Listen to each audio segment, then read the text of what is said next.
Charles Wheat thumbed through the new releases in the horror and science fiction sections of the Hamfield booksellers looking for anything that caught his eye. Owner of a bookstore himself, or not, this was how the members of the Ordo Scriptorium spoke to each other, how they passed information, and how they warned each other of new threats to the humanity they struggled so hard to protect. Bonjour, mi amor. The near ethereal French voice seemed to come from all around him. Charles found panic instantly as his blood pressure spiked. Sweat began to bead on his brow. He immediately began to fight the feeling of longing he hadn't experienced in some time, an internal battle he had lost when it mattered most. He looked up through the shelf. He saw her deep blue eyes peering back at him, the same, possibly greater level of lust and longing reflected in the deep sea that existed for eons. Camille. He had wanted to scream, wanted to yell no, wanted to whimper the word please, but the name was all he could muster. Oh, she cooed. I have waited so long for you to say my name. I have missed you, Charles. I am done waiting. Her finger poked through the lower shelf and touched his, and it was ecstasy. Passion slammed against the dam he had built against such emotions with unchecked force, threatening to break down his reasons and tear him asunder. He deserved it. He deserved it. No! He pulled his hand away with a colossal effort and sprinted out of the front door, dropping his books. He could still hear her calling after him. We will be together, mi amor. It is time. He hit his car and slammed it into drive, the Rolls-Royce roaring to life, and he undertook an illegal, dangerous U-turn before flooring it to get home. His mind raced. If she was coming out in the open like this, Camille had already set things in motion.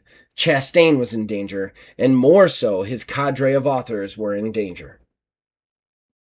He pulled out his notepad and scrawled some information on it, reaching under the seat and pulling the other information he had gathered before screeching the car into the car park, racing out of the car and not even bothering to shut the door. He hurtled down the stairs, 2 at a time, to his secret entrance, through his bedroom and straight to the office phone. He dialed Camille as fast as the rotary would allow, and it began to ring. He then felt the hot breath on his neck behind him. She puts it inside you. Chastain's voice answered to nothing.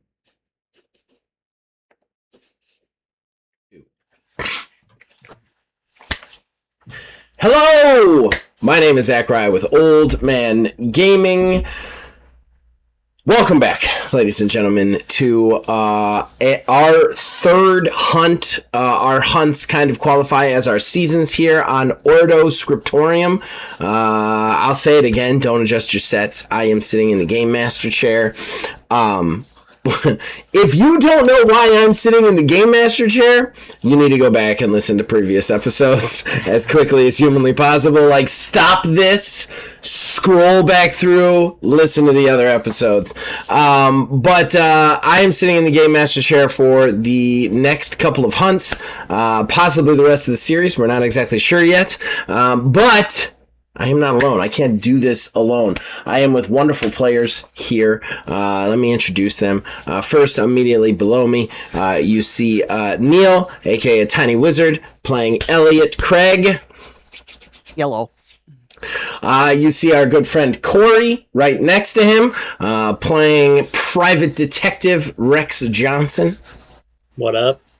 And then in the corner that I used to sit at, you see my partner in all things TTRPG, Ash/Wizards Respite, playing Richie McCoy. Hi, everybody. And then last, but certainly not least, sitting atop the L, Kayla, playing Bonnie Carlton. Hello.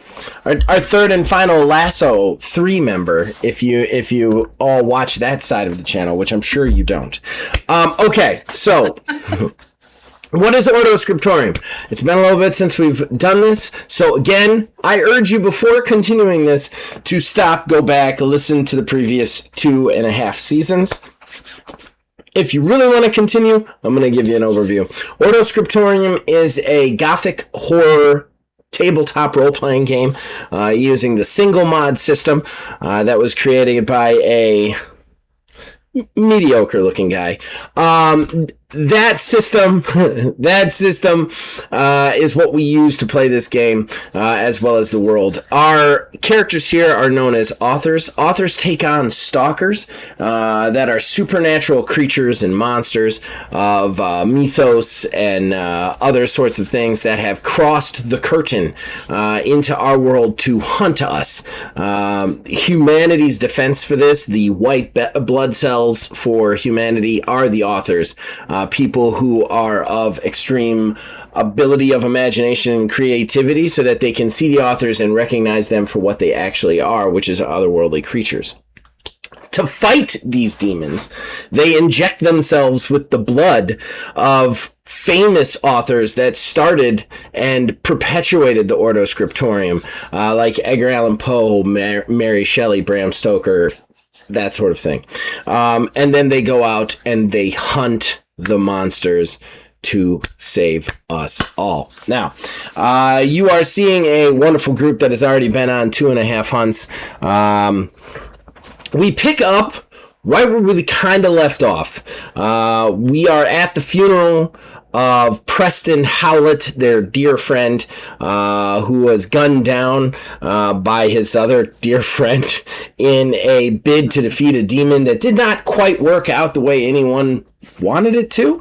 That being said, during that in-between scene, a lot of stuff came back into play. Bonnie was found out that her whole reason for becoming an author, her first ever date, first ever crush Frankie, who had been killed in front of her, was actually not dead, but instead being used by the stalker, and now had a horrifying hatred for her that ended in quite a showdown in her apartment. Frankie got away. Bonnie got away with quite a few damages to her body. I listened back, and it was a rough day for Bonnie. She broke a rib and many other things. Went through glass, fell 2 stories. It was rough. In any case, that's where we had left her off. Rex Johnson is the single father of a adopted girl that he got when he had his awakening, finding out that the original mother was a stalker. He took the girl under his wing, but he is also a private investigator. This private investigator, however, has gotten himself into a lot of shit. He, in fact, was the one who killed Preston Howlett, the other Alliance member, at the end of Hunt 2. Innocently enough, thinking that it would help them defeat a demon, it did not. And instead, Preston Howlett's soul is now owned by a different demon that Rex has made an agreement with. An agreement to hunt 5 stalkers of that demon's choice to eliminate the competition. If Rex dies before so, it defaults, and the demon gets to keep Preston's soul and go about his business. But if Rex kills the 5 demons, then Preston's soul will be released from the demon and not to any other demons, kind of redeeming himself for the death of his friend. Elliot Craig is a car shop, a mechanic, a big mechanic, kind of the bruiser of the group. He was in it to find this car, a demoned car. That's how he had woken up, and he found it. And they killed it. That was the end of Hunt 2, and he thought he could go back to a normal life, but only to realize that it's a one-way trip into the authorhood, and mental things started to creep in, and now he realizes he has to hunt until he dies. Which has brought him kind of back into the fold. And then finally, Richie McCoy, our new character, so to speak, was actually the civilian driver of Preston Howlett and all of the other characters who had been out in California to hunt this creature, he had his awakening because of that hunt. But Richie, it didn't stop there for Richie, because one of the forbidden authors, we found out during the eulogy that there are author blood that has even more adverse effects than the normal blood does, that are forbidden by the Ordo Scriptorium. Richie ended up getting involved with them, and actually he has taken the blood of a forbidden author. Nonetheless, he didn't go with the forbidden authors. He stayed with Charles Wheat, the editor-in-chief, the guy who is behind all the authors at this particular juncture, in order to try and kind of find his way through all the insanity. Did I miss anything, guys? I hope not, because it was like 7 minutes. That was crazy. That was pretty thorough. That was pretty thorough. That was all the... That was very thorough. That's the summary. It was probably too much summary. Probably gave too much summary there. Only thing I could add is that there were a lot of tears had along that way. I don't necessarily sure that you conveyed how much pain that took on us. All right. We go to a quick flashback of the funeral. The funeral's kind of dispersing, and we kind of center in on Rex, who's kind of looking up at the crowd. He can't help but notice the piercing eyes of Madame Howlett, the remaining matriarch of the Howlett family, staring at him, daggers. He's not quite sure what to do with that. He knows she is not his biggest fan, but at the same time, he can't help but feel this weight on his head that he has made another gigantic enemy that he doesn't exactly need. The stare lasts for longer than it is appropriate, really, as people start to disperse, almost like the entire crowd has walked away, and just standing on either side of this grave is Rex and Madame Howlett staring at each other. And then finally, Rex is snapped out of it by a hand on his shoulder, and Madame Howlett, secure in the fact that she didn't blink first, turns and walks away through the rain.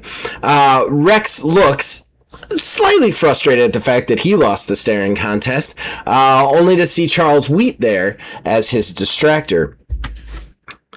Detective Johnson, I have a task for you. You all right? Yes, I'm fine, but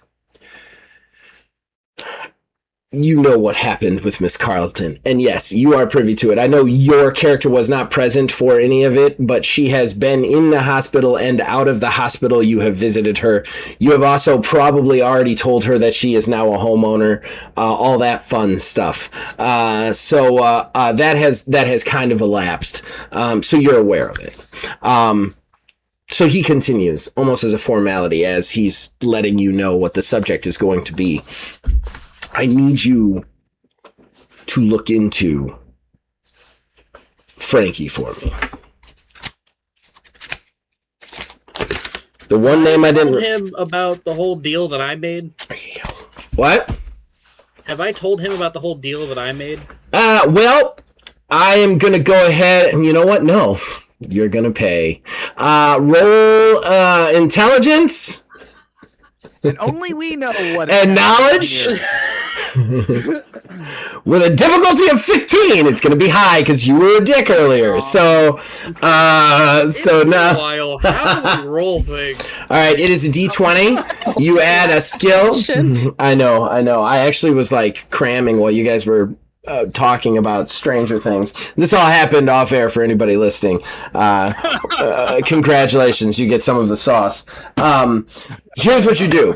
It is all D20 rolls, period. D20 start to finish. I give a difficulty. That difficulty is either 5, 10, 15, or 20. 20 being the hardest difficulty, 5 being the easiest difficulty. You roll a d20, you add one skill and one stat together, and you add those to your roll. If you beat it, you accomplish the task. If you beat it by more than 5, you gain a momentum. If you fail it by more than 5, I gain a momentum. Okay? Intelligence, what skill? I start with 8 momentum. You guys each start with a momentum equal to your charisma. The skill will be knowledge. Okay, straight intelligence. Yeah, that's what I like. That's an 18. Okay, all right. You do not beat it by 5, so no momentum, but you do accomplish it. You are just about to spill the beans to him when you suddenly remember one of the most important clauses to the contract, which is you cannot talk about the contract or your soul goes directly to Marcus Cale, the attorney and stalker who owns Preston's soul. And yes, that's right. You almost just gave your freaking soul up right off the bat. You are not allowed to talk about. You're not allowed to talk about your deal. It's in the contract. And I'm just gonna look at him and be like, "All right, do we have any kind of spot to start, or?" I am aware of his name. He was presumed dead for some time ago, but he has still been using his name, to my knowledge.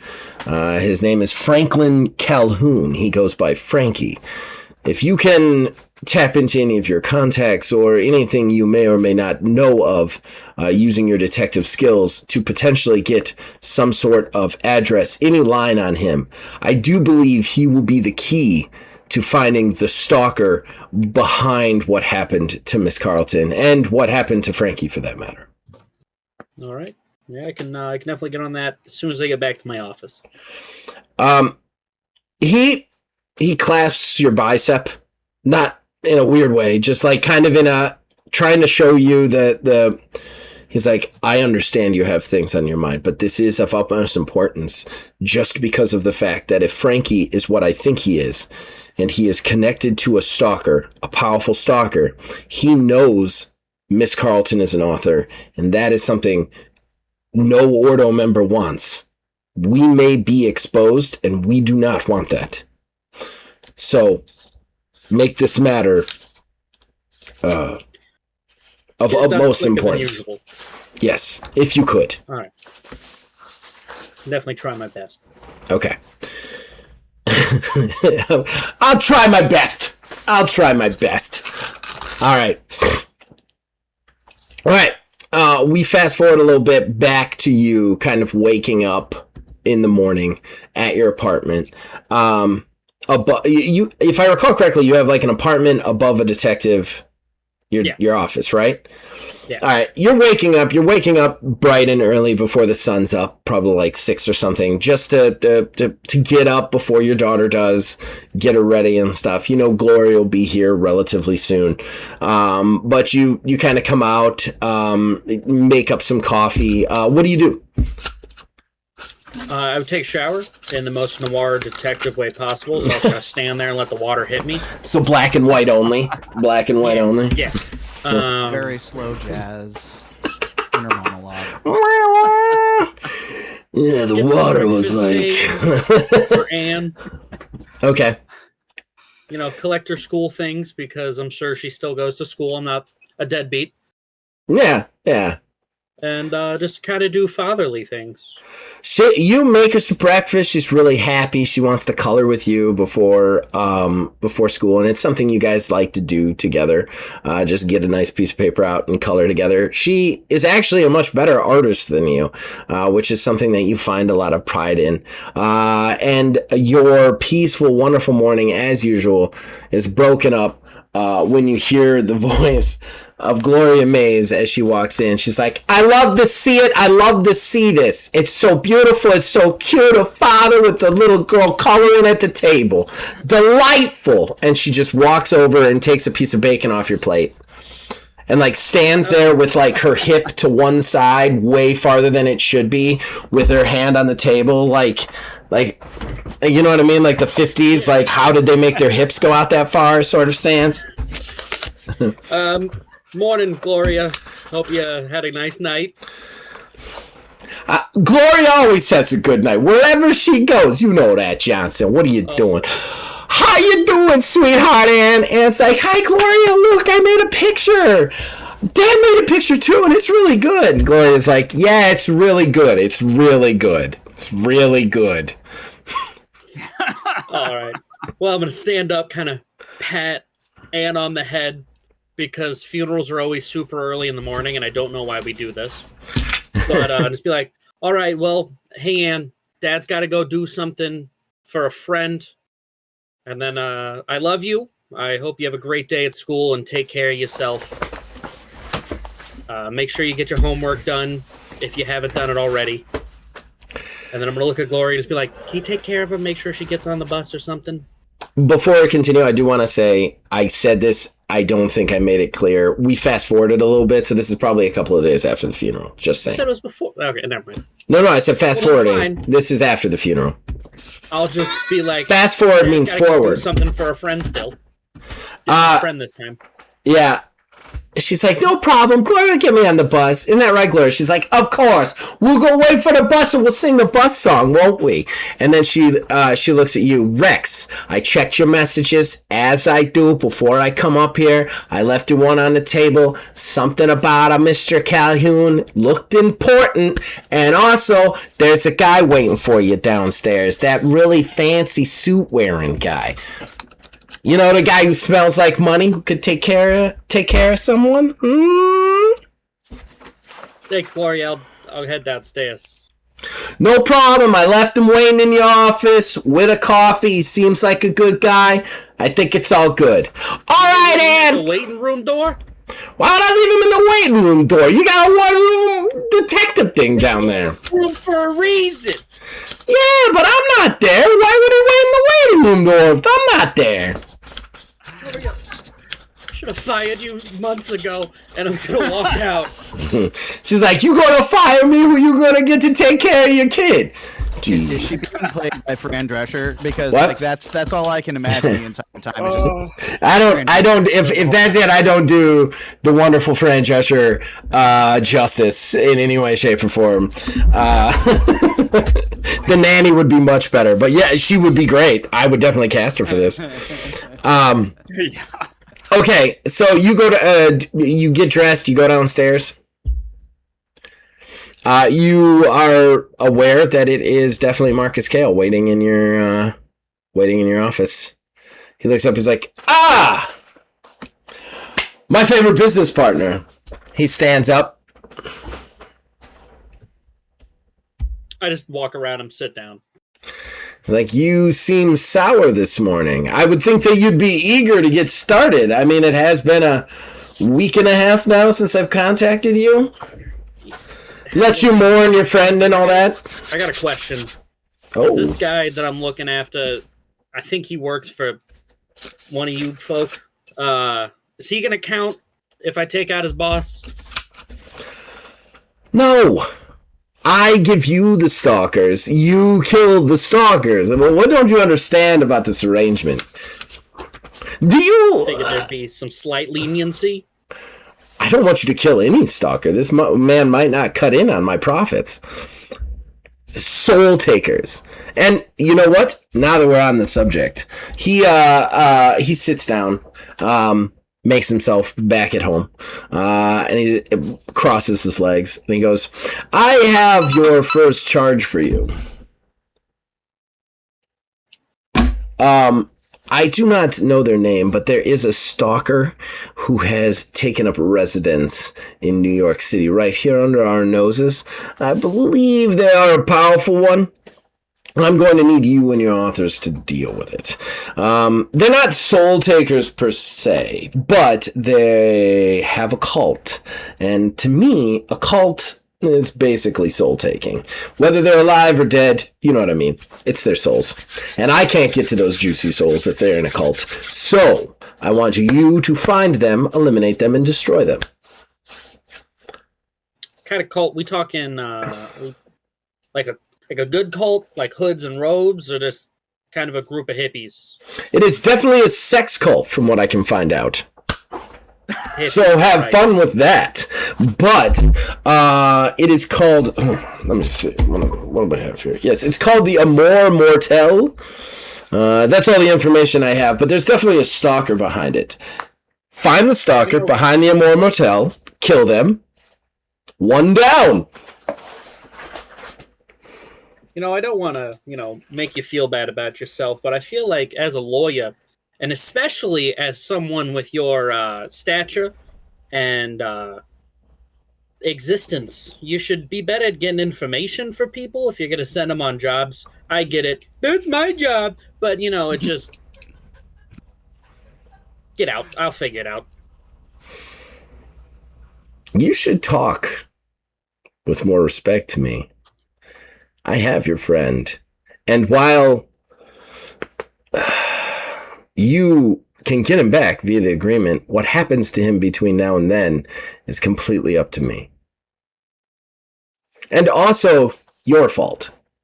So he stands up. So keep that in mind next time we meet. I don't see any reason why our interactions need to be unpleasant. Anyway, have a wonderful day, Mr. Johnson. I'll see you next time. And don't worry, when it's done, I'll know. And then he walks out. Hey, is there a time limit? Nope. As long as it takes you to kill him. I mean, you're on the hook. Until 5 are dead. You take all the time you need. All right, Frankie first, then. walks Whatever glory you out. left about Frankie, I'll look at it. Yeah, you go through the file, and you kind of like, it's good information. You're not exactly, it's one of your contacts, kind of a more seedier underground sort of thing. And, where it came from was, he did die. You have a full dossier on the dude. He died. It was a brutal attack in an alleyway. He died alone. It was an alleyway between a movie theater and an Italian restaurant. On the Lower East West Side, whatever. I don't know New York that well. He died in an alleyway, brutally, like, stabbed, wounded, whatever. It's been written off as, like, some sort of, like, altercation with, like muggers or whatever. But the actual autopsy, the actual police report doesn't actually detail a body.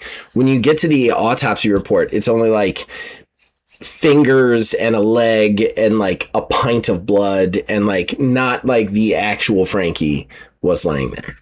So they presumed him dead via the fact that they couldn't find any more evidence on him. He did not return to his house, and the amount of blood and wounds that he had suffered was more than a human body could sustain.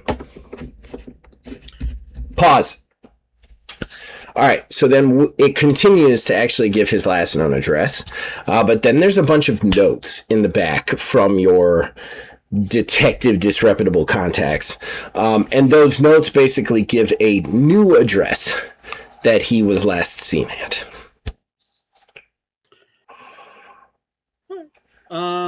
I will then, I guess, call Charles.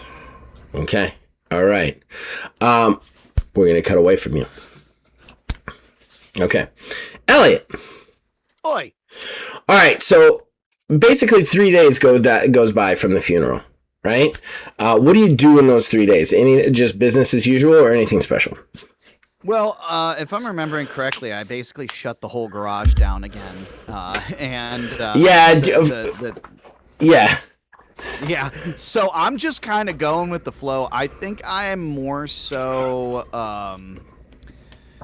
I think I might be hanging out at like HQ sort of situation, I'm thinking, just because I've effectively been told there's no escape, and I've already shut my business down and moved away effectively. Okay. Moved away, but have been taken away. Well, you didn't shut it down. You just said you were going on an extended vacation. Well, yeah, like that. So, like, it's closed down, though. Like, I think the kid, I was just, like, paying the kid. Joey Pizza? For some shit. Yeah, Joey Pizza. Joey Pizza! But, yeah, I think I'm probably just hanging around, like, with Charles, I guess. Interesting. Okay. All right. For 3 days, Richie, what are you doing? Now I need to ask, because All right, so 3 days after the funeral, but a couple of weeks after I became an author? No, I would say I would say you're like 6 days in. I would be in the library trying to figure out what the heck this author crap is all about. Like, I just got thrown into this by a crazy woman who is a forbidden author giving me forbidden blood, not like everybody. I'm trying to figure this out. I'd probably be in the headquarters looking up stuff. All right. Is Ricky still the family driver? Yeah, do you maintain your job or did you quit? That was one of the big things we wanted to ask too. Yeah, I probably... Actually, I'm going to settle this for you. You would have gotten fired immediately. It's Madam Howlett. Yeah, she would have canned you. She doesn't even fire you in person. She has like a butler of a butler do it. Like and their butlers have butlers? The butler's right. butler? A butler has a butler? I wish I was a butler with a butler. I just take a butler. I don't need to be a butler of a butler. Okay, so, all right, so that's what you're... Bonnie, then. We will go to Bonnie, because you guys are going to have different stuff happen. Bonnie... What the hell was that? Is that my computer? No, that's over here. We're trying to, like... Okay. Go off so we don't echo. I appreciate that, first of all. And I figured you were doing that because I could see that Bonnie was laughing literally the entire time I was talking as Gloria, but I couldn't hear her. So I assumed, but I didn't realize that it was going to make a noise. Okay. And it, for some reason, sounded on this side. I have no idea why. Okay, so Bonnie, after the funeral... Rex took you to your new house, basically. You know what? Let's rewind. Now we can rewind, Rex. There we go. I feel like this is something we'd play through. All right. Rex, you pull up to the house.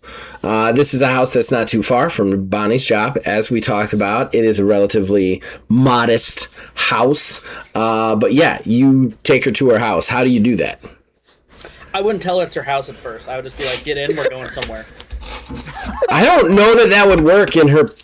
Would Bonnie do that in her current state? You should trust me, I'm a friend. I mean... I would be very hesitant about that. You're gonna hit her with the Extreme Makeover Home Edition. Just let her drop her off in front. All right, move that. Move that bus.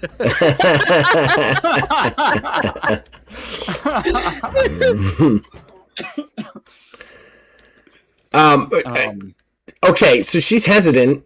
You know what? Somehow he convinces you to get in the car, just because I don't want to drag it out too long. So you pull up to the house, and that's where we will take the scene. All right. Pull up. I'd get out. You're like, all right, Bonnie, this is where we're stopping. Where are we? We're at a house, not far from your work. I see this, but why? Are you gonna get out of the car, or? So I wait for a second, clearly thinking about if I should actually get out of this car or not. And then finally I like a huge sigh and slowly get out. Really quick. Rex, can you make an charisma empathy check of a 5? Sure, I could roll charisma, because I don't have empathy. That's a 12. Actually makes sense. All right, well, your limited capacity for empathy aside, it finally kicks in that she was basically domestically abused by her one-time, like, very close person. So you randomly kidnapping her and taking her to a house that she doesn't know where it is might make her a little bit leery and weirded out. You suddenly realize your faux pas.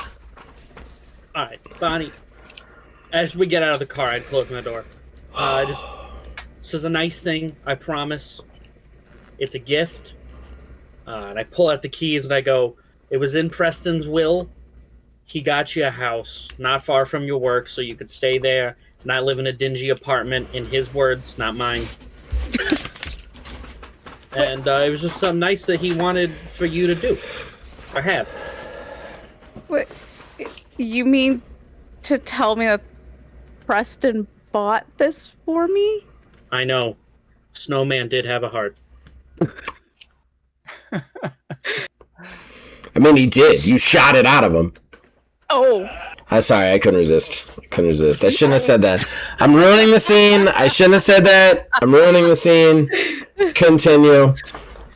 But yeah, he wanted you to have it. It was written very clearly in his will. He set something up for all of us.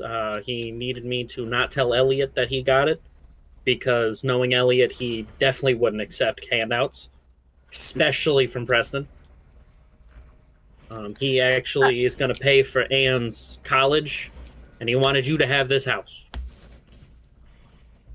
I look down at the keys in my hand and then back up and then over at the house, clearly trying to look anywhere but at you so that you can't tell that I'm starting to cry. I mean, look at I it this don't way. know. You could get a dog now. I don't know if your apartment allowed pets. You can name it No. Preston. Do you want me to get a dog and name it after our dead friend? You know, never mind. You don't have to listen to me. But Just a little dizzy. Much too much. try to be like nice. I don't know how to do this stuff. Dude, alright? it's funny. It's actually funny because I can very clearly see that you're trying to be nice, and it's almost sweet how much you're failing. It's hysterical to me. Do you Listen, I'm just used to shaking people down and asking them questions. I'm not good at this. want to go look around in it? You want me to look around in your house?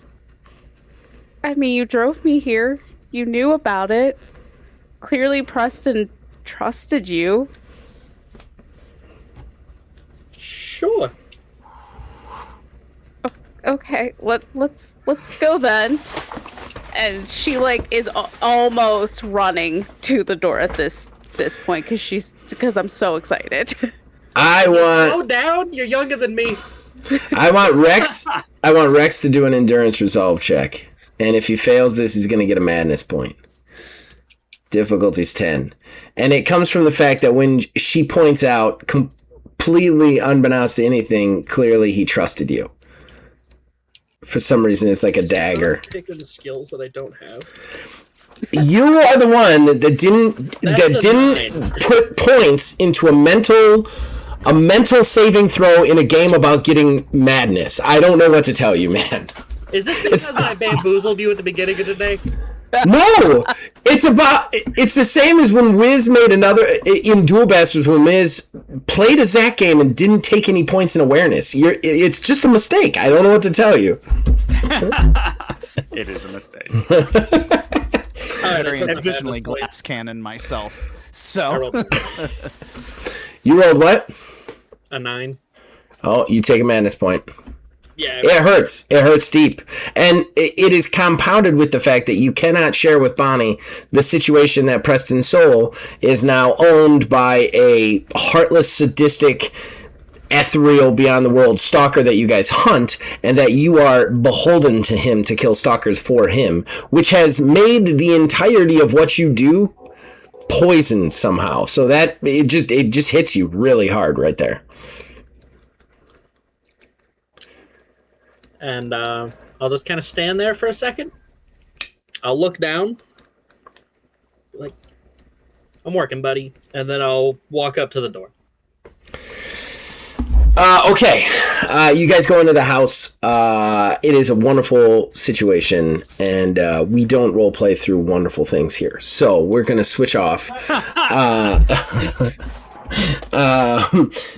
Elliot and Richie. Okay, we're coming back to present. Elliot and Richie. I'm sorry, I've been Tarantinoing all over this. But we're coming back to Richie and Elliot in the present. You guys have been hanging around the library. You don't really know each other. Like, you've met a couple of times. Elliot's just kind of hanging out. Richie, you're trying to find stuff out, so you've been going there to talk to Charles about it, basically. He's been trying to inform you of your situation, which is how you've come to kind of learn about your torches, and also how you've come to learn about the potential side effect. which is, he calls it a wanderlust. He's not exactly sure how that manifests, but that's what the old texts say, and nothing is mathematical with authors. It's all imagination and creativity, so you have to extrapolate things until you actually experience them, basically. That's the problem with all of the heroes being writers is, nobody just goes 2 + 2 = potato. They've got to describe the color of it. So, you're not exactly sure how that wanderlust is going to manifest, but it is an extra problem for you, basically. And Elliot just keeps showing up and hanging around. He'll every once in a while, he'll just fall asleep on a chair. He'll knock a bunch of pens over for no apparent reason. He'll listen to you guys and randomly behind you go, yep, yep. Just, I would say be unawareingly annoying probably the entire time. And I love that I can make that decision and Neil is nodding. That's how well I know Neil, in this character already, that I know that this is what would be happening. But still, you've been coming in with him basically every day because you don't have a job. Charles has kind of rented out a hotel room for you for the time being, until you can get on your feet and get some sort of employment. And at the particular juncture, the most important part of your life seems to be figuring out what the fuck all this powers and supernatural hoo-hockey is. Nonetheless, you guys are coming in bright and early, again, to the library.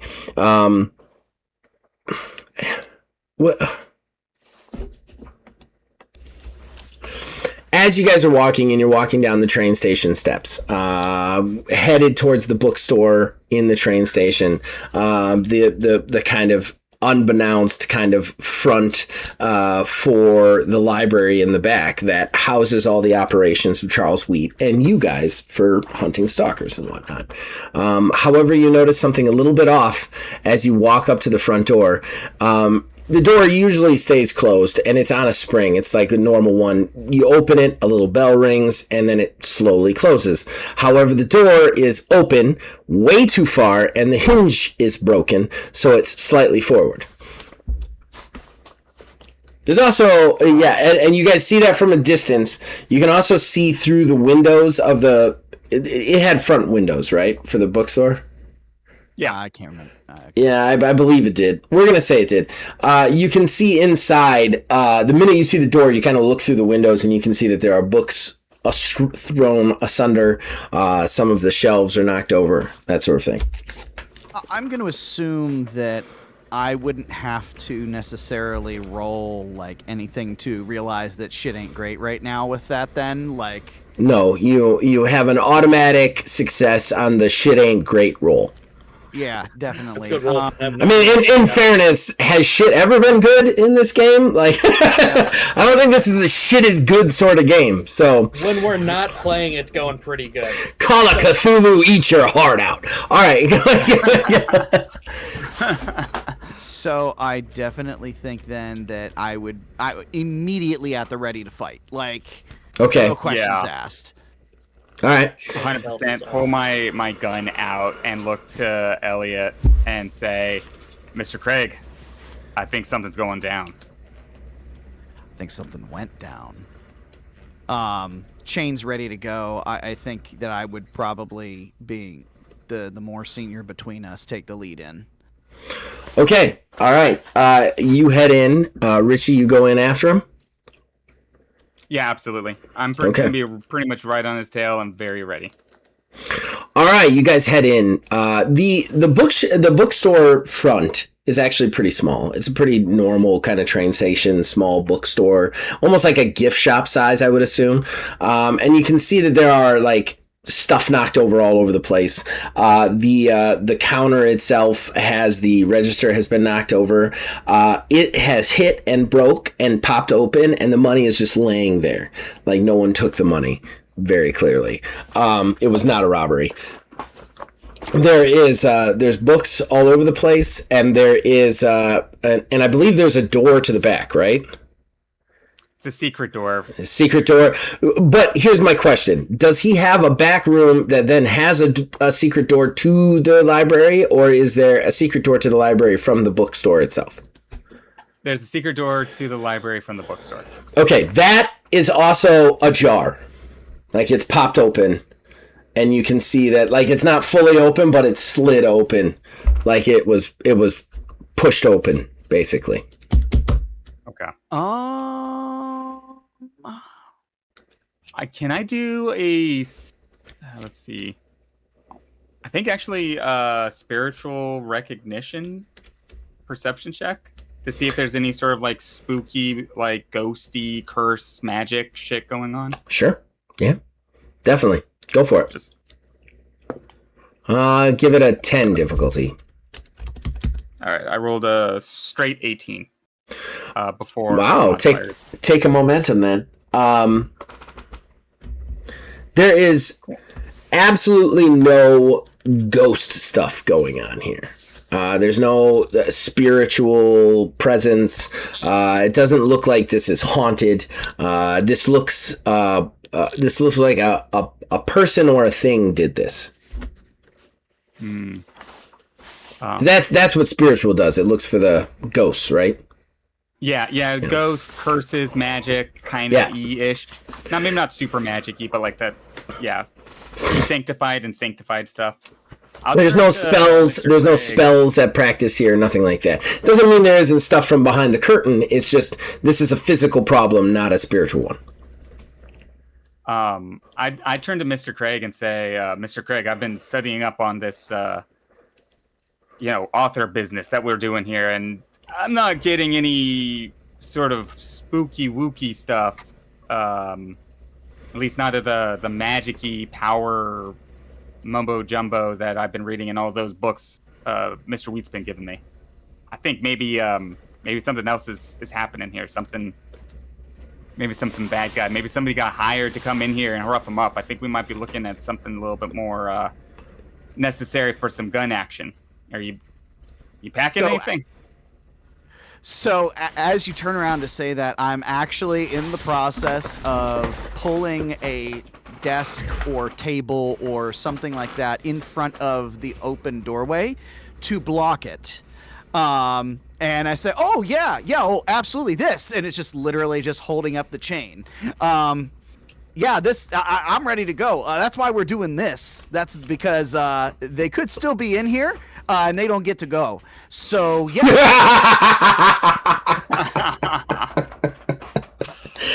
Neil, take an experience point for a very cool saying. They could still be in here and they don't get to go. That was pretty solid. All right, so you push kind of like it would be a bookshelf, I would say, is the best thing. Yeah, that would kind of cover the door. But there's nobody here in this book. You can see the entire bookstore part of this. Yeah. They would be in the library if they're still there. Oh, yeah. Oh, no, for sure. Yeah, I just want to make sure that we got everything lined up as humanly possible. So, yeah, I think, I would definitely just start making a way towards the door that is into, like, the actual library part of everything. I am Mr. I don't see it, so he's definitely just like going. Okay.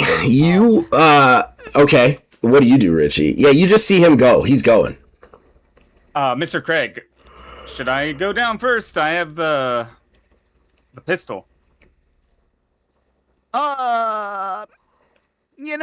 I don't know, cause what if we do a thing where I just like throw the door the rest of the way open and like get down real fast just in case there's somebody there or something like that. Just be careful. We have a bad. Mr. Craig. We have a really bad track record with this stuff, which is exactly why I'm talking about it. We're shooting each other. I only did it once and almost did it twice. Yeah, I was gonna say you almost shot Elliot twice. So, in truth, though, like my plan is to go in all tactical style. So I feel like we would be doing a situation to where I would be pulling the door out of the way with you aiming in or something like that. Just like we did it in the army. Yeah, pretty much. Pretty much. So, right. but yeah. At that, like, I'll let you be the eyes because you're the range guy. I'm the rock'em sock'em guy. So I hit it hard with my fist. All right. Let's do it. I'll form up behind him and get my gun ready to fire if I see something coming out of the door after he opens it. All right. Okay. So he shoves the door open and ducks. You point the gun in, and you see silence.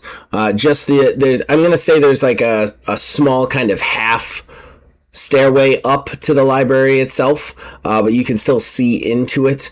I don't remember you ever perfectly describing the library, so I'm just gonna describe it now, if that's okay, from whatever I saw in my head, if that's all right with you. Yeah.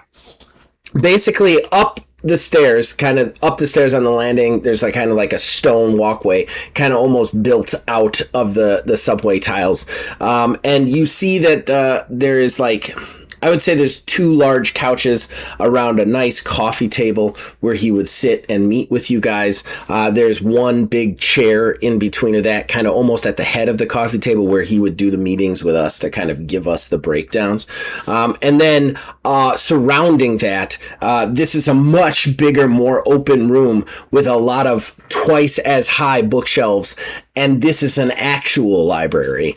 The library where he keeps all the books and the writings, stuff that he uses to teach people about their powers and the authors, the writings of Poe and Shelley and everything that you need there. Behind these bookshelves, places you can't see, is the actual library where he keeps the blood and the chair. We remembered the chair for injecting you with the blood and making you authors. And that's kind of like a small section towards the back over there. So what you can see is the kind of sitting meeting area where he would kind of do his stuff. On the complete other side, opposite the library in the back where you can't see again, would be like a little office section that he kept, which with a big oak desk, a phone on it, a typewriter, some other writing stuff, some files, stuff like that. That's where his phone is and all that. You can hear the phone start to ring from back in the corner.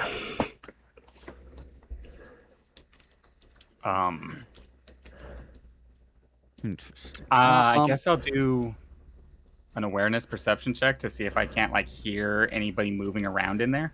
Go for it. That's a great idea. It is a great idea. I was kind of hoping you guys would just run in, but it is a great idea. Go ahead and roll it. Difficulty is going to be... oh, no, this would be contested. Hold on. Okay.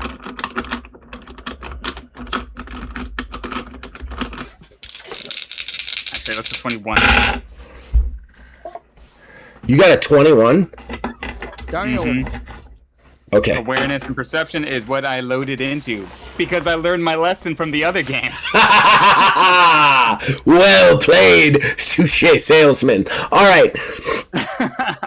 You actually kind of step forward a little bit up to where Elliot is, and you start to just like really in the silence listen.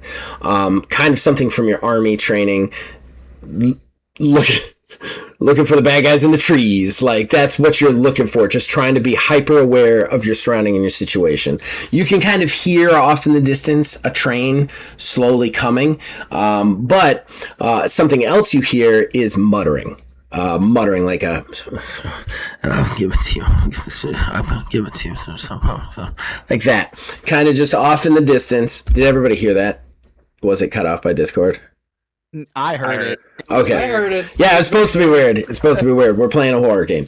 Okay, so you kind of hear that from somewhere, so low that it's almost imperceptible. But you hear it. You hear at least 2 voices, maybe 3.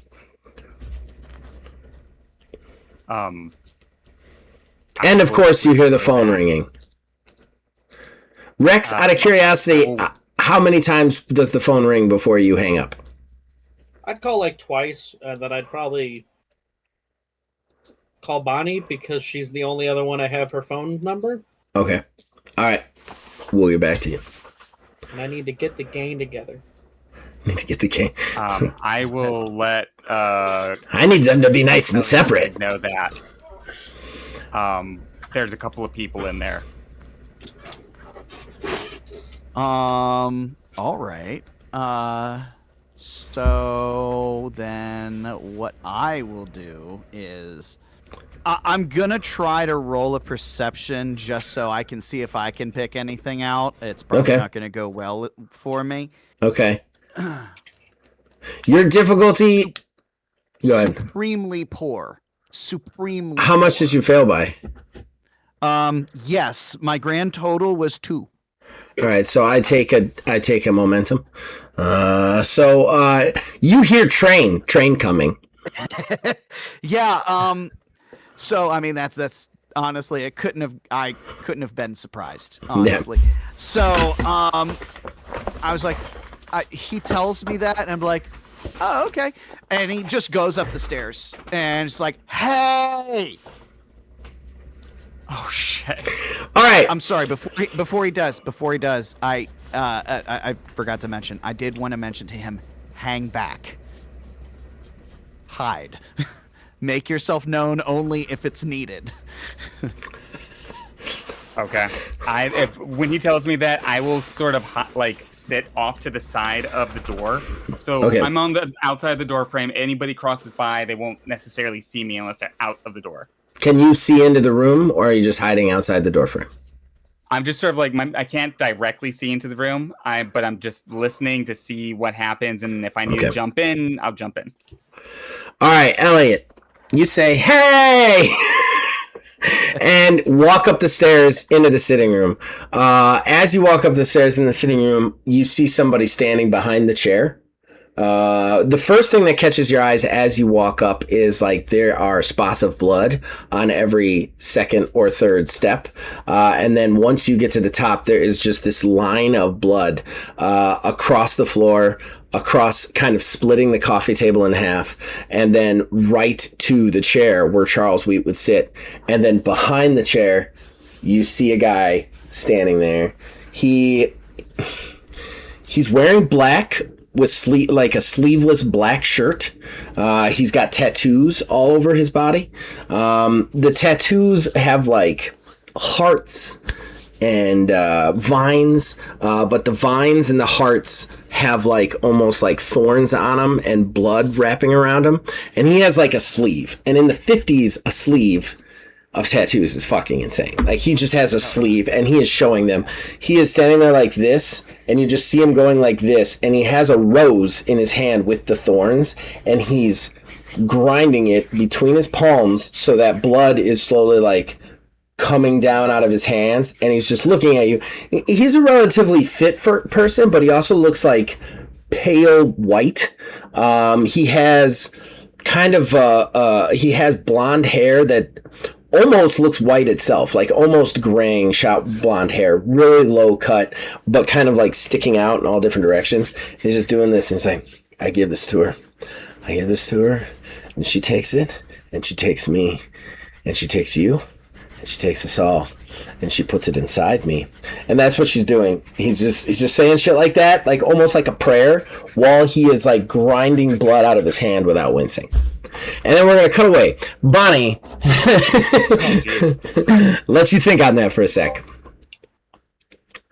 Bonnie, Rex took you to your house 3 days prior. So you have been getting to know your house, basically.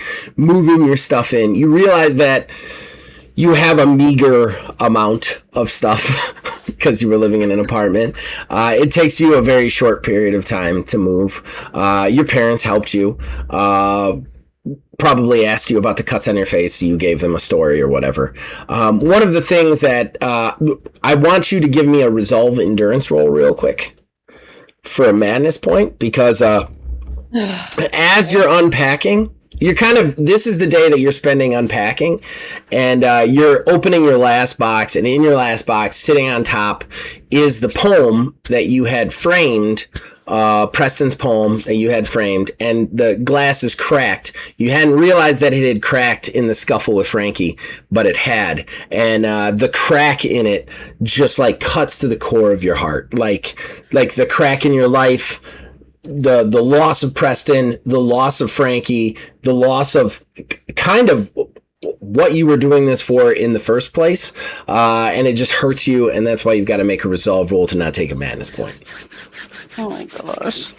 Well, it's just going to be a straight D20 because Okay. I had endurance and then I crossed it out and put a 0, so I don't remember what happened. You have to have a 1 in endurance. I wrote 1 and then there's a cross out of it and then I wrote a 0. I know what happened because I listened back. Undo that cross, you have a 1 in endurance again. The reason you had taken that 0 is you can get injured in this game via critical damage. You broke a rib, and that took your endurance from a 1 to a 0. And then you probably just forgot to uncross it.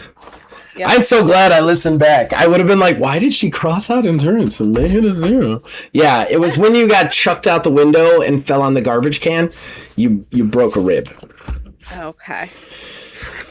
That's such a sentence. When you got chucked out the window and fell on a garbage can. I don't know why she's still my friend. Like, after listening to that back a second time, I was like, oh my God, this is just brutal. I got an 8 altogether. Okay. All right. You take a madness point. Okay. So, this really bothers you. It bothers the core of you. And you don't know how long you're staring at this picture, but you definitely feel just the darkness kind of creep in of all the weight that has happened to you in the last, 2 weeks. And what snaps you out of it is a knock at your door.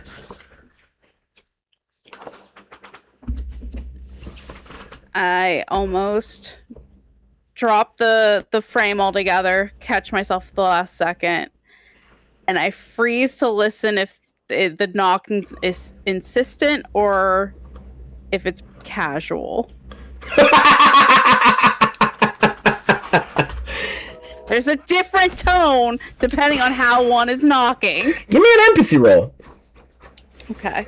Let's do the first ever detect knock roll in TTRPG history. This is Well, I only got a domestic 5, dispute, take so 2. You got a 5? yeah. That's rough. I take a little point there. Yeah, it's a knock. You're in the middle of crying over your dead friends and your lost life. So it's just, there's a knock at the door. And you're very unsure of it because a knock at the door started everything with Frankie. So you're like, okay, was that, and honestly, it's almost like the overanalyzation of the knock causes you to, in your head, not know what the knock is. Like at first you're like, oh, that's a nervous knock. And then you're like, no, that was a casual knock. No, that was an insistent knock. No, that was a threatening knock. And then there's another part of your brain that's just like, it's just a fucking knock. What are you doing right now? You've been just sitting here. They know you're home. You've just been sitting here for 5 minutes evaluating the knock. And sure enough, the knock happens again. Is Bonnie needs there a Should door. we rename Madness PTSD points? I think we might get in trouble. That is harsh, man. In my new home, is there any windows that face her front door? Yeah. I think Preston would have definitely made that happen for you. She's going to need windows that face the door so that she can see potential attackers. Don't ask why, realtor. Don't ask why. Would you like a bump of cocaine? All right. I They can see need to this be one-way conversation. glass. All right. So I go up to the window and do one of those peek through the curtains. peek throughs. Give me a knowledge intelligence check. Difficulty is going to be 10. You see a guy about your age, probably a couple years younger. No, how old is Bonnie's real? How old is Bonnie again? Early 20s. Early 20s. Yeah, probably Probably Yeah, right around her age, maybe a couple years actually older, considering what he's done. But blue suit, really nice suit. He has a pin on. It's a flag pin. He has like a tie, suit and tie. Clean cut blonde hair, blue eyes. He reminds you a lot of Preston. Oh. I go up to the door, but I don't open it. And I just kind of yell through the wood, "Who is it?" Did you give me that roll? Oh, I thought you forgot that you were trying to have me roll because you gave me a description anyway. No, you get the description, but you might actually recognize this person, so that's why you get the roll. And then you would know exactly who they are. 15. Oh, take a momentum. No, it's got to be more than 5, doesn't it? Yes, sorry. Right on the cusp. It is Anthony Howlett, the youngest Howlett brother, and the politician who's constantly running for office. You've never met Anthony Howlett. He does look a lot like his brother. You have just heard of him via politics of New York because he's running for governor of New York. I go up to the door and I unlock it because I always have those doors locked now. And I slowly open the door. Hi? She's never going to be okay with me game mastering a situation where she's in a house alone. I've traumatized my player. Okay. You open it, you just crack it, you say hi, and then he turns around and he's like, you see, there's a facade there of a politician, and he drops it for a second, and he kind of almost gets a little bit nervous. He's like, I promise this isn't a door-to-door campaign thing. Just assuming you know who he is. Can I help you?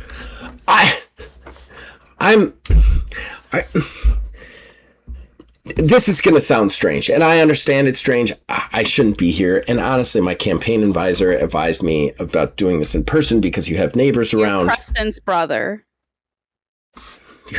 So I'm at the right place. You're Bonnie Carlton. Yeah. I open the door a little bit wider. He's like, look, I know that this is improper, but I don't want anyone to see me out here at the house of a single lady. I don't want anyone to get the wrong idea. May I come in outside of this so I can get outside of the prying eyes? That's why I'm here so early. Hopefully everybody's off to work. I'm trying to avoid scandals. I don't know if that's a good idea. What is it that I can help you with?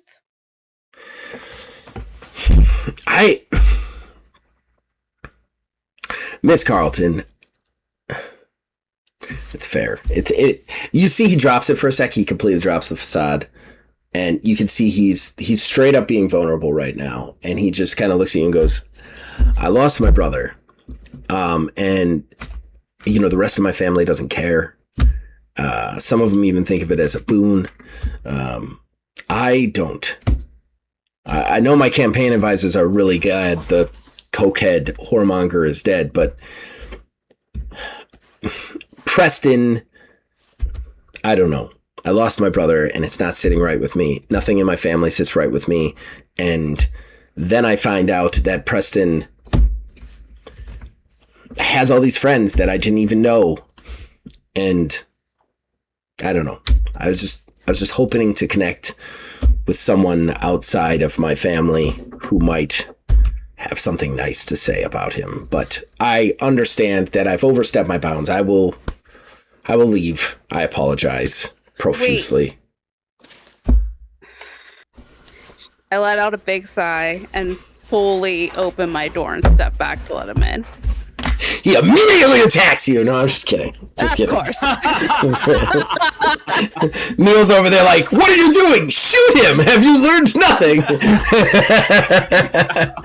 I always, like, anytime in any of these games, it's kind of a meta thing, but I always am like, anything that wants an invite to where I am, no. No. Come here, ain't doing it. It's true. We are playing a game where vampires exist. All right. You invite him in. He smiles and goes, I truly appreciate it. He nervously walks into your house. You can see that, like, actually, you know what? Give me an empathy roll. Difficulty's 10. Pretty sure she's the one person who has it. I know. Yep. That's why I specifically planned a scene that would rely heavily on empathy, because I wanted to give her some empathy-based roleplay. I got a 19. Whoa! Take a momentum. All right. So you Soundboard. when he walks in, you kind of size him up, and just the fact. There's something about him that kind of like cut through your trauma and allowed you to kind of see him in a different light. He seems earnest, and he also seems like he has a hard time being earnest, like he doesn't know really how to be earnest, and he seems very awkward and uneasy in his own skin right now, and you can tell that. Like, he is in uncharted territory. Territory for this man is charted for him on a regular basis. That's what he does. He employs people to chart his territory, and he is in uncharted territory. He is doing something he's not really supposed to be doing, to find information out outside of the things that he should be asking about. So there is something definitely sincere about him, something that you feel sincere. Could I offer you a coffee or a lemonade or water? A lemonade would be delightful. Your house is lovely. He kind of looks around to like your one couch that's slightly damaged from the kerfuffle, and like you don't have a coffee table because that was broken. You were thrown through that. So there's just like a couch and like a table with a phone on it. And he goes, I'm going to be straight honest with you. You need some more furniture. So it's genetic then. He's still Preston's brother. I say that and then gesture at my one broken couch. I don't really have clearly much furniture, but if you want to have a seat, I'll be right back with your drink for you. He's like, yes. And then he walks over to the couch, and you see his rich boy bullshit comes through, and he keeps sitting on it and trying to, like, almost like Sheldon trying to find his spot in Big Bang Theory. And he just doesn't. He's like, this is not a good couch, like that kind of feel from him. And finally, he kind of like settles into a place, and then just kind of sits there awkwardly, like he's never been on a couch this cheap before. That sort of feel. I mean, he's still a rich guy. With it. I return with his drink. It's like, thank you. He drinks and he's actually like pleasantly surprised. He's like, this is wonderful. You should charge for these. I've definitely had lemonades that I've paid way more for that have tasted way worse. Thank you. Anyway. So what do you want to know? Well, he's completely thrown off by that, because it almost feels like he doesn't know what he was coming here to find out. Like he was just kind of drawn here. He takes another drink of the lemonade. He's like,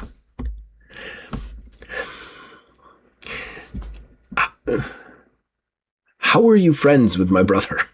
I mean this with all due respect, because you seem like a very lovely, nice person. My brother did not hang out with very lovely, nice people. My brother hung out with terrible people, who usually did terrible things to him, or he was doing terrible things to them.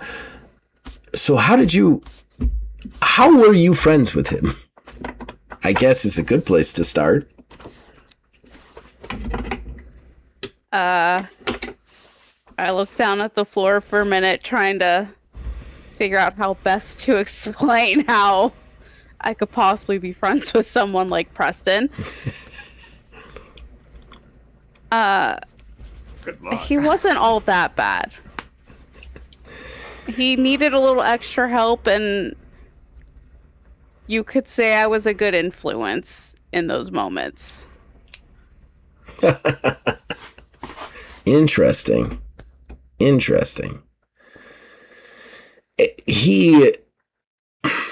didn't do well with my family. He never did. He was a lot, Yeah. but I think that he didn't necessarily get all of the support that he needed. He looks at you confused and goes, well, he had a lot of money. Money's not everything. Oh, you had said support. That's support, right? Like, he had plenty of money to support himself. Do you have, like, actual friends? Not work friends or colleagues, like, friends. He kind of like, that cuts the core of him. Like, he was not expecting such a heavy question from you. And you see him just go, I'm an important man. I have friends. I mean, important men have friends. Important women have friends, but important men have friends. I have friends. I have plenty of... Every voter, registered voter in the great state of New York is my friend, as far as I'm concerned. And then he just like, he pulls at his collar slightly and then just starts to, like, guzzle the lemonade. Oh boy. So that answers that question.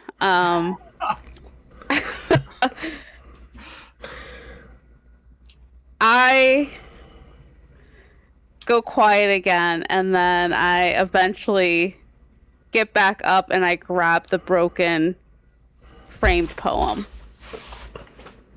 And I just hold it out to him. Preston wrote me this, if that means anything about the kind of friend that he needed.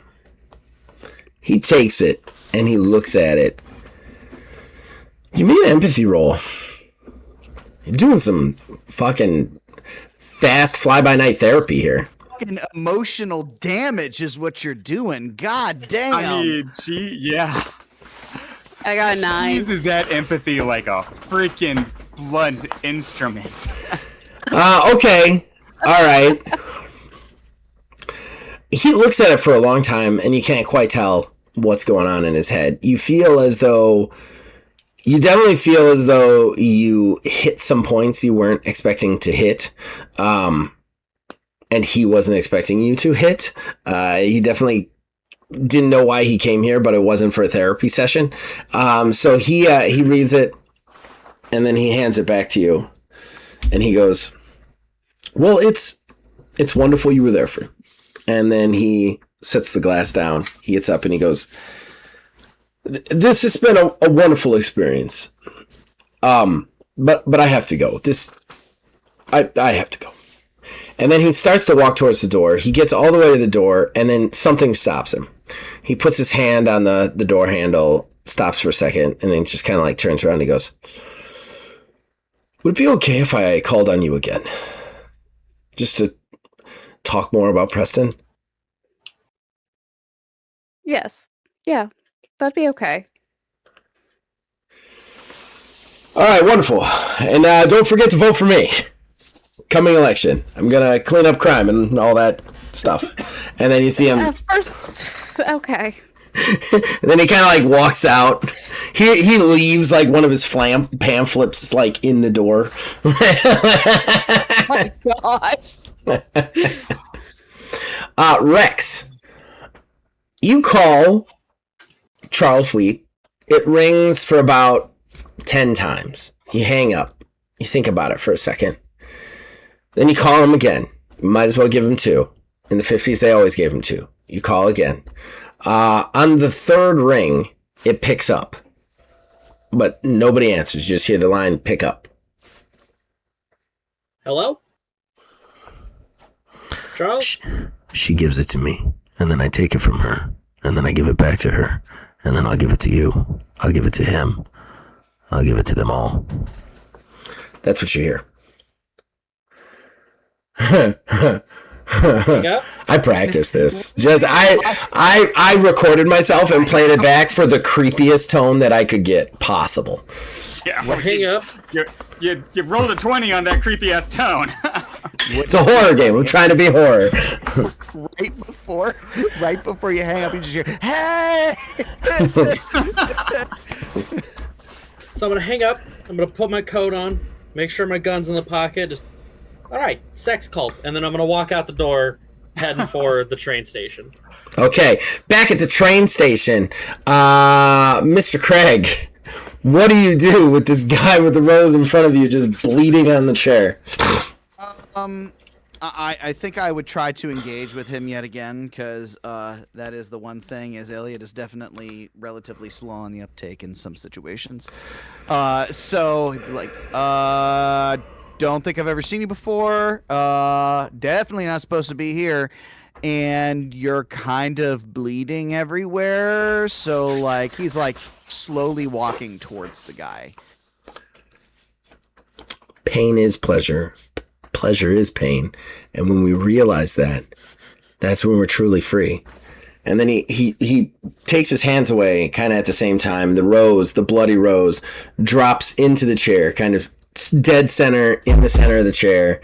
And then he kind of like, he goes like this, and almost like you feel like a change in him. He doesn't physically change, but it's that change that you see in like action movies where somebody who is buff makes all of their muscles go tense at the exact right time, like some sort of pouncing animal. He just, and then boom, he knocks the chair out of the way and just like leaps onto the coffee table, pulls this huge dagger from behind him out of his belt, and just rushes you.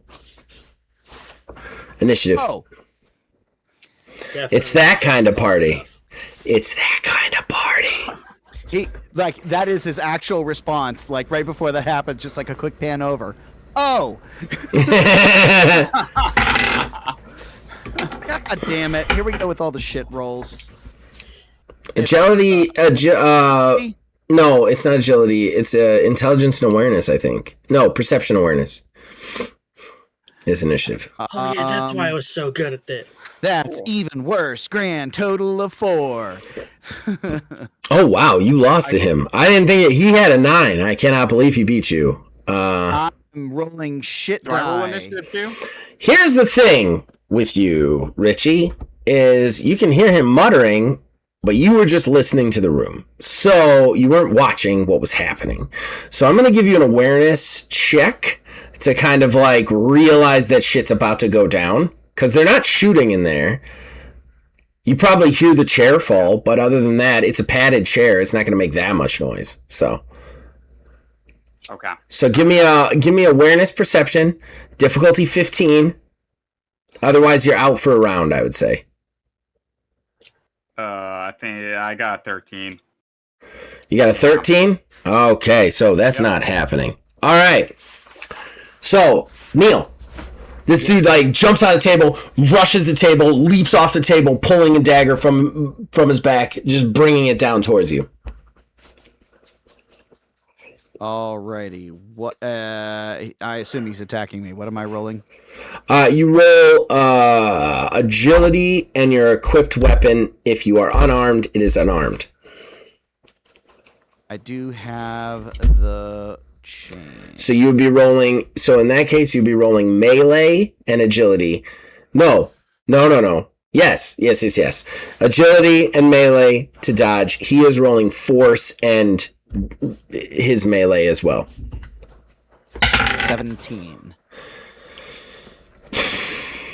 You know, I didn't plan for this guy to be strong. He gets a 19, so he gets 2 above you. So he is going to hit you with it. And this weapon has an effect on it. What was this? How did you calculate soak again? Your soak is your endurance plus your conditioning.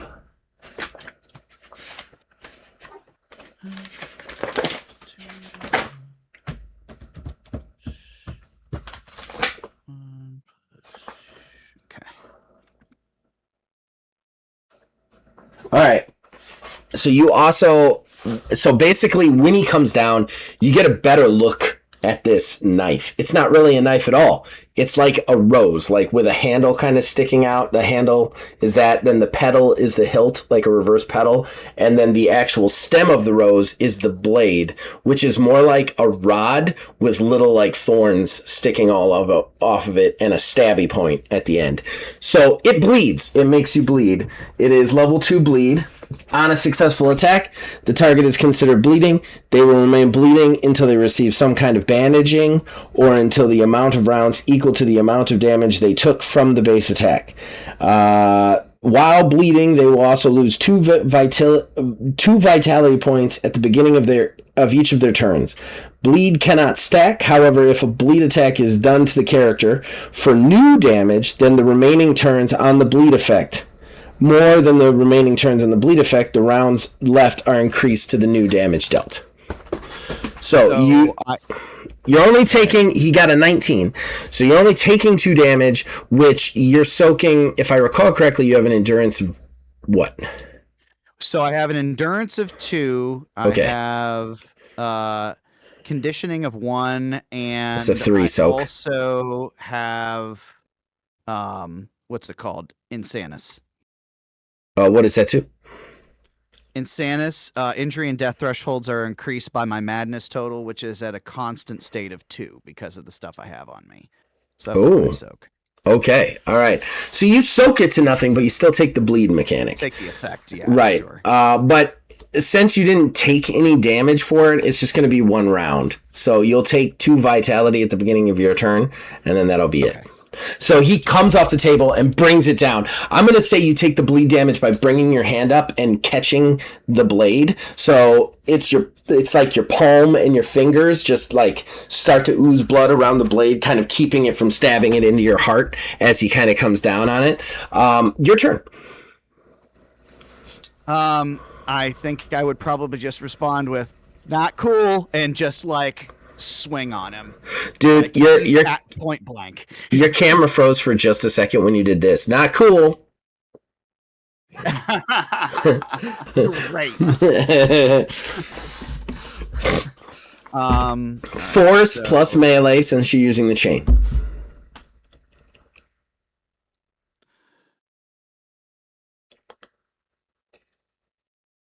$19 total.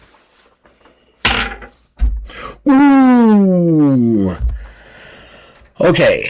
He rolled a total of 10, so you beat him by 9 points of damage. What's the chain do? Oh, wait, I forgot. You know what? I think I'll just leave it at that because I was going to say, because my chain, I have rapid attack for when you roll 3 times and keep your highest roll. Oh, so, I mean, go ahead, roll 2 more. This is a henchman, and we're getting back in the swing of things. I won't let you do this later, but worse, and that's even better. So that's 17, 18, 19, 20. That's 22. 22. All right, so that's 12 points of damage. That's a potential death. Damn. Damn is right. Okay, he's still alive, but he took 12 points of damage, which is a lot. Yeah. All right, so you catch it with the one hand. You've got the chain around the other hand. You just drive it into his... Oh, sorry, go ahead. Sorry, I just forgot of Insanus. Or okay. Not Insanus, Fuhrer. Okay. That I'm always going to have on. Damage boost, madness, +3. My madness is at a constant state of 2, +3, so that's an additional. He's actually dead then, because that would have made him fail his save. Okay. All right, so you catch the dagger, holding it for a second. You wrap the chain around the other hand, punch to the gut, you feel a rib pop. Punch to the gut, you feel a rib pop. Then you just come across with this huge right cross. It hits him so hard that he flips end over end, like his feet go above his head. He hits the chair. The chair falls down, and he crumples to the ground. Damn. I think that he just automatically assumes that was the only person. Based on the information we got before, it sounded like there may have been somebody else, but I think I'm just like, coast is clear, you can come out now. Stealth check. Did what? Yeah, contested stealth roll, because you think you're done. So you're rolling awareness perception. The bad guy is rolling stealth and his agility. If he succeeds on this, you do not get a defense roll. Elliot. Oh, I'm rolling this. Oh, yes, shit. You just said you don't think there's anybody else. We're done. No, I 100%. All right. So I'm sorry, I'm rolling perception. Perception awareness, yeah. LOL. All right. Well, it's not horrendous. 13.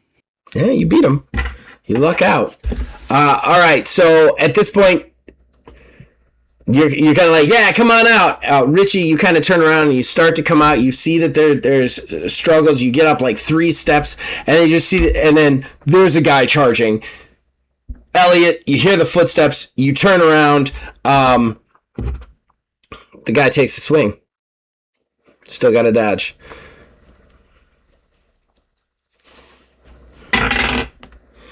Uh, 15 to hit you. It was agility and conditioning, right?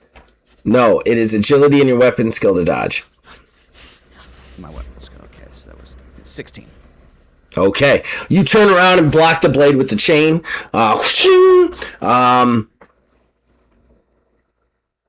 Okay. I don't want to spend any momentum yet. He ends his turn. Richie, it is your turn. Yeah, I see what's going on, and I immediately pull the gun and start firing. Okay. All right. Go for it. You got the Luger, right? A Luger, yeah. That is a 15 to hit.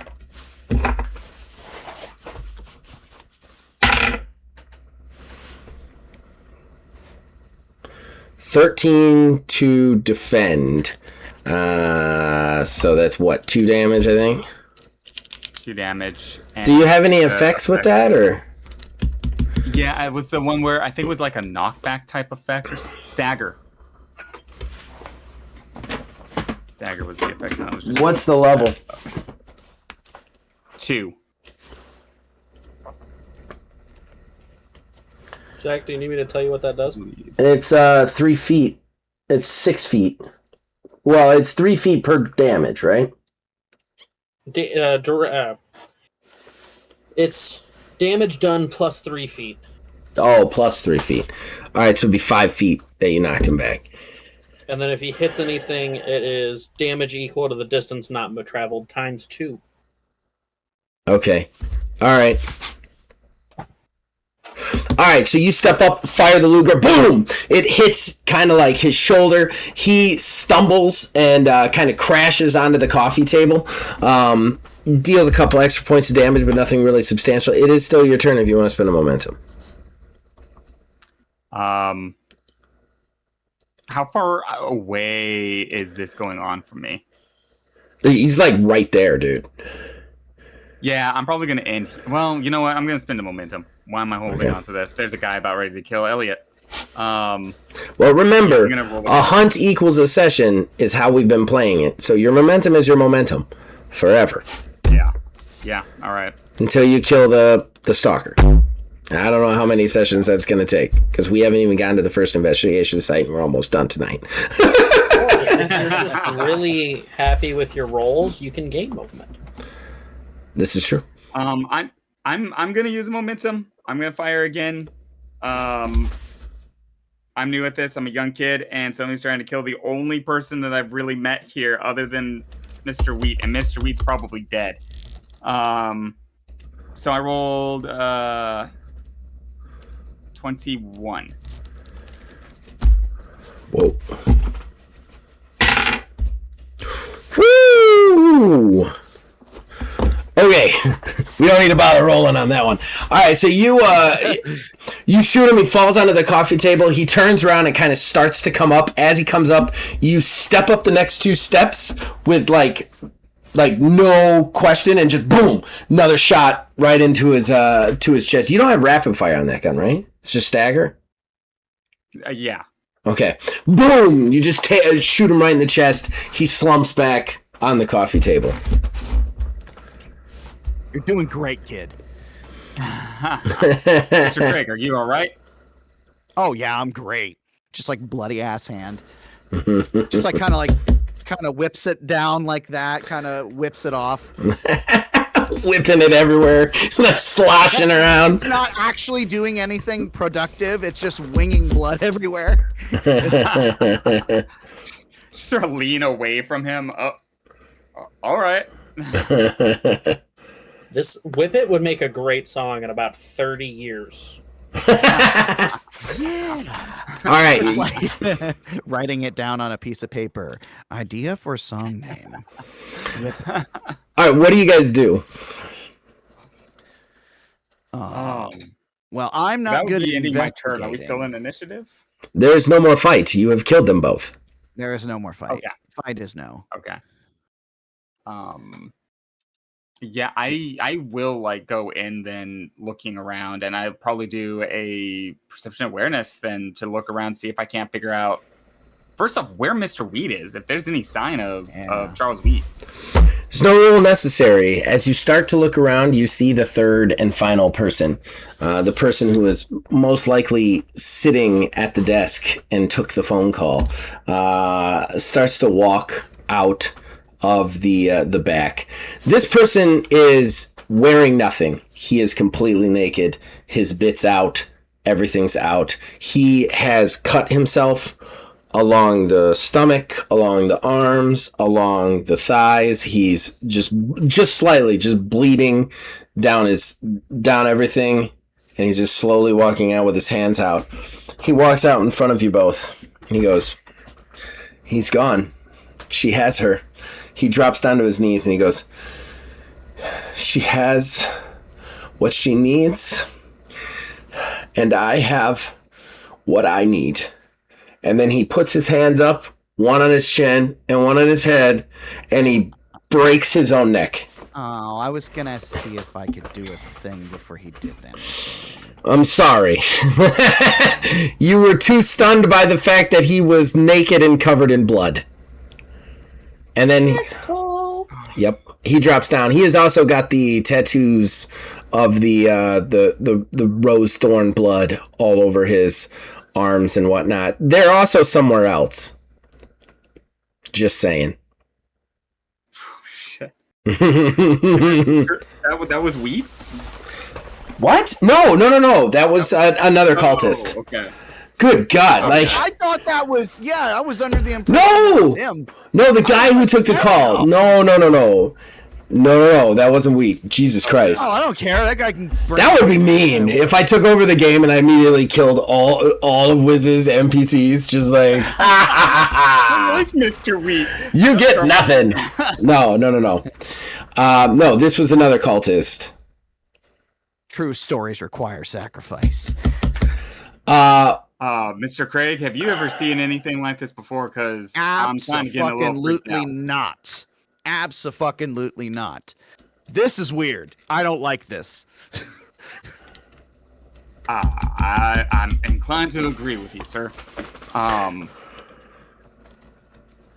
guess, yeah. I think. So we still not know where Charles is then? You do not. You do not. All right. I think that would probably be the first thing that pops into my mind. Even though I know for damn sure I ain't gonna find him, I'm still gonna try. Okay. Start looking around. 7. All right. Seven. Yeah. Yeah, you don't You don't find anything. I mean, you're just looking around like you're doing it like a lost dog. Like, Charles Wheat, come here, boy. That's how you're doing it. Like, you're not looking for hard evidence. You're just like, he's got to be in the vicinity. Yeah. Rex, you come in at this point. Like, you come to the book thing. You had to climb over a bookshelf to get into the bookstore. You guys inside would probably hear the banging from the bookshelf falling over as Rex pushes it over to get inside. Rex, you see Richie, Elliot, the 3 cultists, everything I've disguised, the bloodbath. Yeah, it's your worst nightmare. All right. Elliot, haven't seen you in a while. New guy, you're going to be better at describing what happened. He goes, hey, and just whips blood around.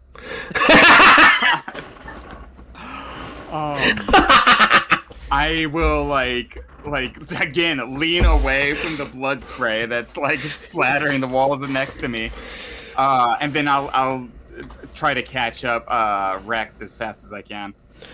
All right, you guys are you catch him up. All right. As soon as that's done, I want to start looking at the bodies. Okay. And can I use intelligence mythos? Yes. Thank you, sir, for letting me roll a ability and a skill this time. It's gonna be 15.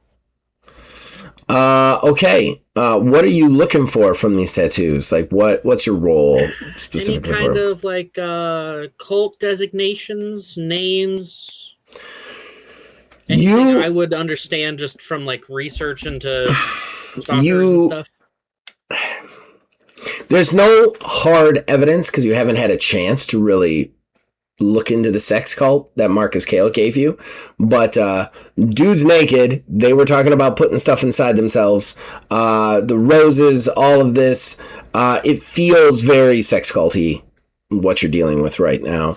And not going to lie, when you heard the word sex cult, you were hoping for not what this is.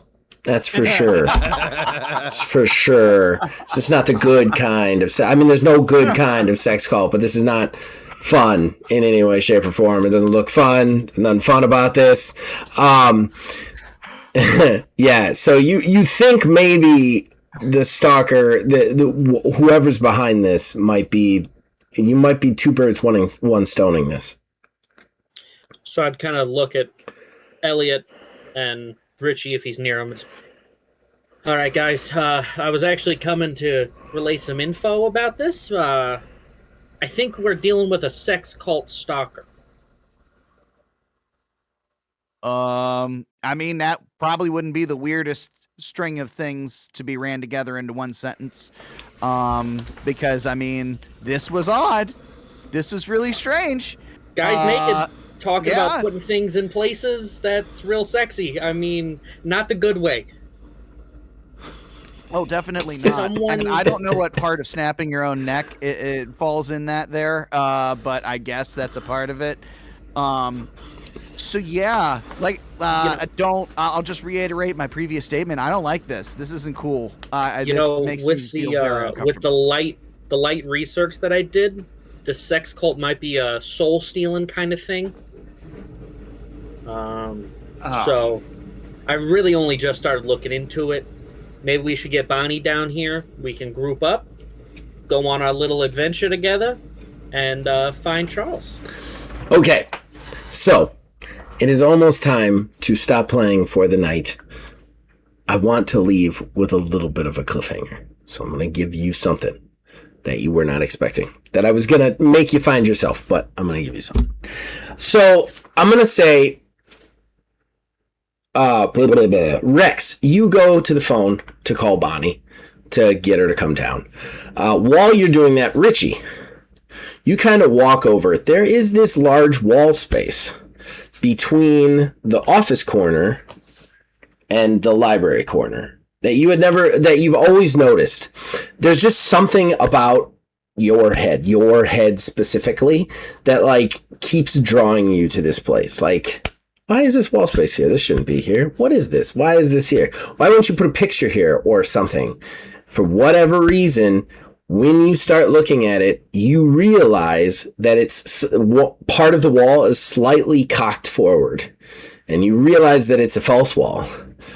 You slowly pull it, it slides open, and you see the inner sanctum of Charles Wheat, the hidden inner sanctum that he didn't even show to you guys. Not his apartment, not his penthouse apartment. He didn't keep information there. No. Not the stuff from the library. His own personal stuff. You walk in and you walk over to a desk and you pick it up and you see him standing with Chastain, standing with another man, and standing with another woman that you don't recognize. And that's where we're going to end because you are in your first investigation site. Oh. So there we go. We're back. Season Hunt 3. So look, I'm not going to do the plug thing because every time I do the plug thing, very few people have things to plug, and also, especially with the first episode, this isn't going to come out for like a month and a half. So I'm going to say this. Neil does a podcast with me. It's splendid. Neil and Kayla also do Lasso episodes with me. They're splendid when we get to do them. Watch them. Corey plays this and sometimes other role-playing games with me. Watch him do that.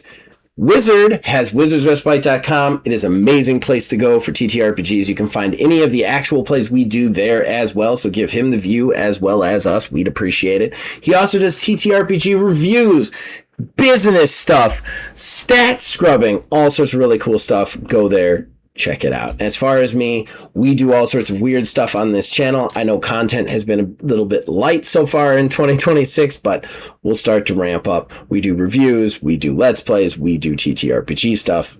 Stay tuned. So, I do want to say thank you to Kayla, thank you to Neil, thank you to Corey, thank you to Ash. Is there anything you guys want to add? No. I am so looking forward to the next game. Yeah. Marcus Kale can go to hell. How do you know he's not from there? All right. He can go back. The other thing I do want to mention today, what I'm going to say, my fun GM watching fact is I love the microphone thing, and when I hear Kayla laughing so hard that I can hear her through Neil's mic, not hers, just in the background.